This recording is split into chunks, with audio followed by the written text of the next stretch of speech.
SD सच्ची कहानियों पर आप सभी का स्वागत है। मैं अपनी बेगुनाही का यकीन दिला रहा था, पर किसी ने भी मुझ पर भरोसा नहीं किया था और इस तरह पुलिस मुझे जेल में डाल चुकी थी। मुझे जेल में गए 3 दिन हो गए थे। भूख से मेरा बुरा हाल हो गया था, लेकिन किसी को मेरी फिक्र कहाँ थी। मैं खुद काफ़ी बेबस महसूस कर रहा था। मुझे वह दिन याद आया जब भाभी रोती हुई मेरे कमरे में आई थी। आकर उन्होंने जल्दी से कमरे का दरवाज़ा बंद कर दिया था। जब मैं अपनी जगह से तड़प कर उठा और उनसे कहने लगा, भाभी ये आप क्या कर रही हैं? आपने दरवाज़ा क्यों बंद किया है? ये बहुत गंदी बात है, प्लीज़ ऐसा मत करें। लेकिन भाभी जल्दी से मेरे पास आकर कहने लगी, प्लीज़ जो भी कर रही हूँ वह करने दो, ये सब बहुत ज़रूरी है। कुछ देर के बाद भी मेरा बड़ा भाई कमरे का दरवाज़ा खटखटाने लगा। मैंने जैसे ही जाकर दरवाज़ा खोलना चाहा, वैसे ही पीछे से भाभी ने अपने ब्लाउज के बटन तोड़ दिए थे। ये देखकर मैं हक्का बक्का होकर रह गया था। न जाने भाभी अपने साथ ये सब क्यों कर रही थी। मैं उनको देखता ही रह गया था। फिर दरवाज़ा खोला था। मैं बहुत कंफ्यूज हो गया था। मैंने हिम्मत करके दरवाज़ा खोला। जब भाई आंखें फाड़े मुझे देख रहे थे, भाई भाभी के पास चली गई और रोते हुए कहने लगी, इस वैसे इंसान ने मेरे साथ क्या कर दिया है, ये देखिए ललित। उनकी बात सुनकर मेरे होश उड़ गए थे। कभी नहीं सोचा था कि वो मुझ पर इतना गंदा इल्ज़ाम लगाएगी। मैं अपने भाई को यकीन दिलाने लगा कि भाई मैं ऐसा काम बिल्कुल भी नहीं कर सकता, लेकिन अगले ही पल भाई ने मुझे रख कर थप्पड़ मारा था। भाई कहने लगे, मैं जानता था कि तुम ऐसे ही निकलोगी। भाभी मुझे पहले दिन से ही ये सब कह रही थी कि तुम्हारा भाई जैसा दिखता है वैसा बिल्कुल भी नहीं है, उसकी मुझ पर गंदी नज़र है। लेकिन मेरा भाई अपनी पत्नी से यही कहता था, खबरदार जो मेरे भाई पर इल्ज़ाम लगाई तो वह शुरू से ही एक बाल ब्रह्मचारी है। वह ऐसी गंदी और व्याख्याना हरकत बिल्कुल भी नहीं कर सकता। मैं गलत था, क्योंकि तुमने तो अब हद पार कर दी। अपने भाई की बातें सुनकर मुझे बहुत अफसोस हुआ था। मेरे पास कोई सबूत भी नहीं था जो दिखाकर मैं अपनी बेगुनाही साबित करता। जब अगले ही पल भाई ने पुलिस को कॉल कर दी थी। इस तरह मुझे रेप केस में जेल हो गई थी। पर मैं जानता था कि मेरे हनुमान जी मेरा साथ देने वाले हैं। वो मेरे साथ इंसाफ करेंगे। जेल में रहते हुए मुझे 5 दिन हो गए थे। मेरे भाई ने मुड़कर भी मुझे नहीं देखा था। मुझे अपने माँ बाप की बहुत याद आ रही थी, जिनकी 2 साल पहले ही मृत्यु हो गई थी।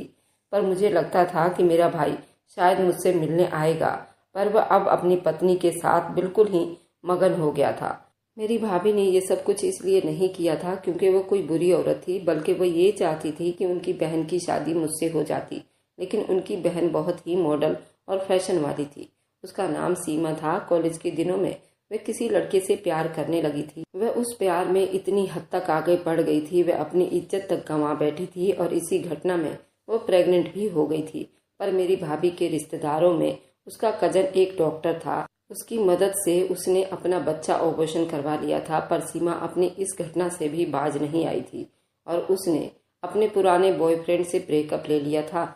फिर उसका एक और नया बॉयफ्रेंड बन गया था और सीमा फिर से वो ऐसी घटना का शिकार हो गई थी। पर इस बार उसके कजन भाई ने उसका ऑपरेशन नहीं किया था और वे चाहता था कि अब इसकी शादी कर दें।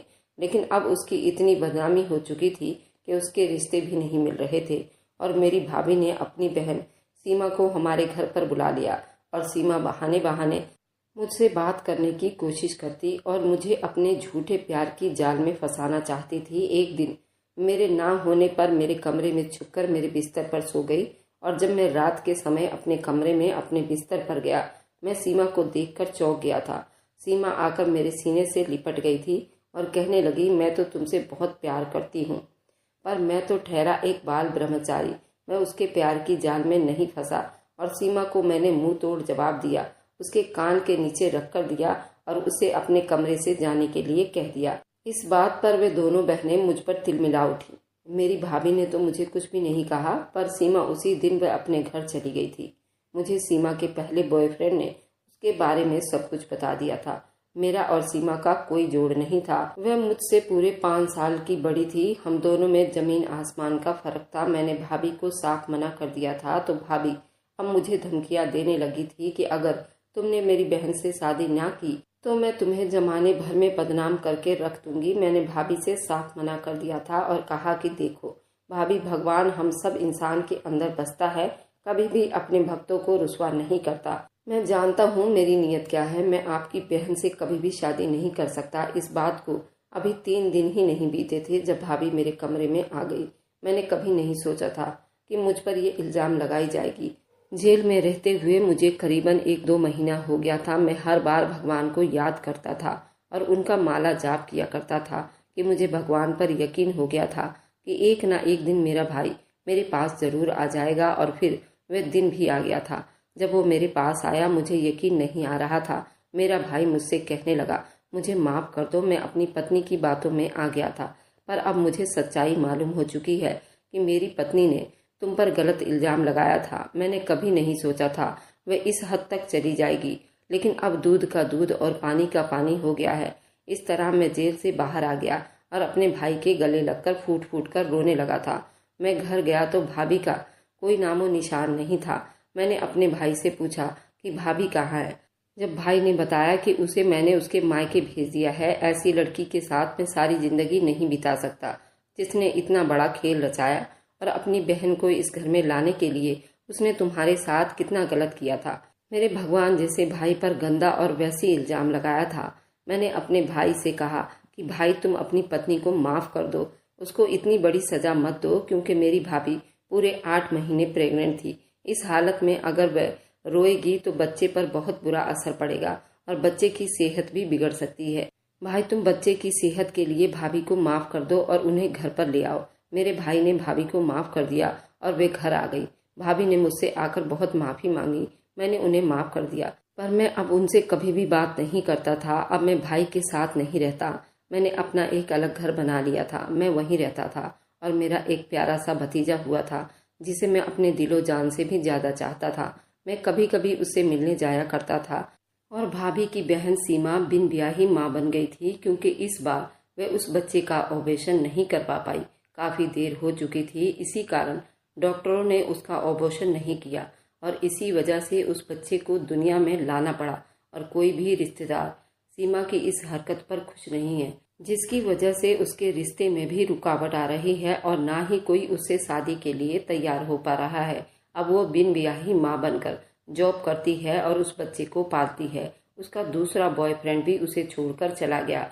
देखिए यहाँ पर सीमा के साथ कितना गलत हुआ, क्योंकि सीमा यहाँ पर खुद भी गलत है, क्योंकि वह अपनी इज्जत को संभाल कर ना रख पाई, जिसकी वजह से उसकी जीवन में कितना संघर्ष करना पड़ रहा है। ना तो सीमा का कोई जीवन साथी बनने को तैयार है, तो आजकल लड़कियां अपनी आज़ादी का बहुत ज़्यादा गलत फ़ायदा भी उठा रही हैं। उन्हें बाहर पढ़ने की, जॉब करने की और घूमने फिरने की आज़ादी है। तुम अपने फ्यूचर और भविष्य के बारे में क्यों नहीं सोच रही हो? अगर कोई लड़की बॉयफ्रेंड की कमी महसूस करती है या उसे बॉयफ्रेंड में दिलचस्पी है, तो उस लड़की को चाहिए कि अपनी पढ़ाई लिखाई छोड़कर शादी कर ले।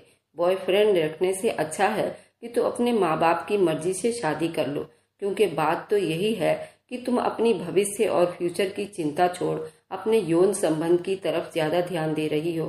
आपको तो शादी ही कर लेनी चाहिए। चाहे वह आपका बॉयफ्रेंड है, उसी से शादी कर लो, या फिर माँ बाप आपकी शादी करवाते हैं तो वहाँ शादी कर लो, क्योंकि अब आपको भविष्य और फ्यूचर की चिंता नहीं है, यौन संबंध बनाने की चिंता हो रही है।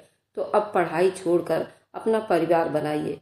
तो बताइए दोस्तों, मेरी राय आप लोगों को कैसी लगी? आप लोग बताइए कि क्या मैंने अपनी भाभी को माफ़ करके सही किया या गलत? कमेंट में ज़रूर बताइएगा। अगर आपको आज की कहानी पसंद आई है तो वीडियो को ज़रूर लाइक कीजिएगा और अपने दोस्तों के साथ शेयर भी कीजिएगा। और हाँ, अगर आपने अभी तक हमारे चैनल को सब्सक्राइब नहीं किया है तो ज़रूर जाकर सब्सक्राइब कर लें।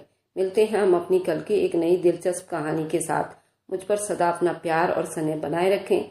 सभी को मेरा प्यार भरा नमस्कार दोस्तों।